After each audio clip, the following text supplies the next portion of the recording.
সেনাবাহিনীর অবসরপ্রাপ্ত মেজর সিনহা হত্যা মামলার ডেথ রেফারেন্স ও আসামিদের আপিলের দ্বিতীয় দিনের শুনানি চলছে। বিচারপতি মোস্তাফিজুর রহমান ও সগীর হোসেনের সমন্বয়ে গঠিত হাইকোর্ট বেঞ্চে হয় এই শুনানি। এর আগে বুধবার প্রথম দিনের শুনানি হয়। 2020 সালের 31 জুলাই রাতে টেকনাফ মেরিন ড্রাইভ সড়কের শামলাপুর চেকপোস্টে পুলিশের গুলিতে নিহত হন মেজর সিনহা মোহাম্মদ রাশেদ খান। আলোচিত এই মামলা 2022 সালের 31 জানুয়ারি কক্সবাজারের জেলা ও দায়রা জজ আদালত রায় দেয়। রায় টেকনাফ থানায় বরখাস্ত ওসি প্রদীপ কুমার দাস ও বাহারছড়া পুলিশ তদন্ত কেন্দ্রের পরিদর্শক লিয়াকত আলীকে মৃত্যুদণ্ড এবং অপর 6 আসামিকে যাবজ্জীবন কারাদণ্ড দেওয়া হয়। এ রায়ের বিরুদ্ধে হাইকোর্টে আপিল করেন আসামিরা, আর দুইজনের মৃত্যুদণ্ড অনুমোদন চেয়ে আবেদন করে রাষ্ট্রপক্ষ।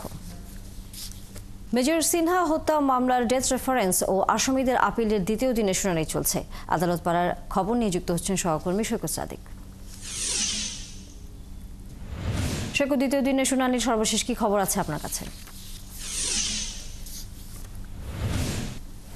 কক্সবাজারের টেকনাফে মেজর সিনহা হত্যা মামলার যে আজকে ডেথ রেফারেন্সের শুনানি দ্বিতীয় দিনের মতো চলছে, যে হাইকোর্টের বিচারপতি মুস্তাফিজুর রহমান ও বিচারপতি সগীর হোসেনের হাইকোর্ট ডিভিশন বেঞ্চে বেলা 11:30টার দিকে শুরু হয় এবং দুপুর 1টা পর্যন্ত, মানে বিরতির আগ পর্যন্ত কিন্তু চলে। এবং তখন রাষ্ট্রপক্ষের যে আইনজীবী রয়েছেন তারা কিন্তু এই মামলার যে ডেথ রেফারেন্সের বিষয়গুলো সেগুলো তারা তুলে ধরেন, যে বিশেষ করে বিচারিক আদালতে, কক্সবাজারের বিচারিক আদালতে যে দুজন আসামিকে মৃত্যুদণ্ড দিয়েছিলেন এবং 6 জনকে যাবজ্জীবন দিয়েছিলেন ওসি প্রদীপ ও লিয়াকত আলী সহ অন্য যে 6 জনের, সেই বিষয়ে সেই মামলার যে রায়ে কি পর্যবেক্ষণ দেওয়া হয়েছে এবং আসামিদের পক্ষে যে সাক্ষ্য, এই মামলার যে সাক্ষ্য প্রমাণ এজাহার, সেই সব বিষয় কিন্তু রাষ্ট্রপক্ষের আইনজীবীরা গতকালকে থেকে যেহেতু তুলে ধরেন এবং তারা আজকেও তুলে ধরেন এবং 1টা থেকে 2টা পর্যন্ত কোর্ট বিরতির পর আবার কোর্ট বসবে।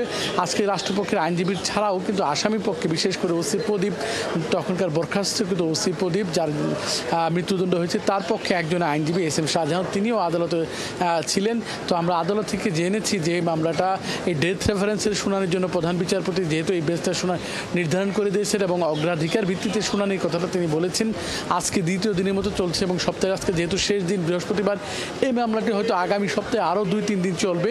এই বিষয়টি আইনজীবীরা জানিয়েছেন যে আরও 2-3 দিন চলবে, এরপরে কিন্তু একটা বিষয় সিদ্ধান্ত আসবে। তবে এখন পর্যন্ত খবর যেহেতু এই মামলাটা আজকে দ্বিতীয় দিনের মতো চলছে এবং কোর্ট বিরতির পর দুপুরে লাঞ্চে বিরতির পর আবার চলবে এবং আবার শুরু হবে, তা নিয়ে এই হচ্ছে এখন পর্যন্ত এই বহুল আলোচিত 2020 সালের যে কক্সবাজারের যে মামলাটি, সাবেক যে সেনা কর্মকর্তা মেজর সিনহা হত্যা মামলা, সেই মামলাটির ডেথ রেফারেন্সের সর্বশেষ পরিস্থিতি।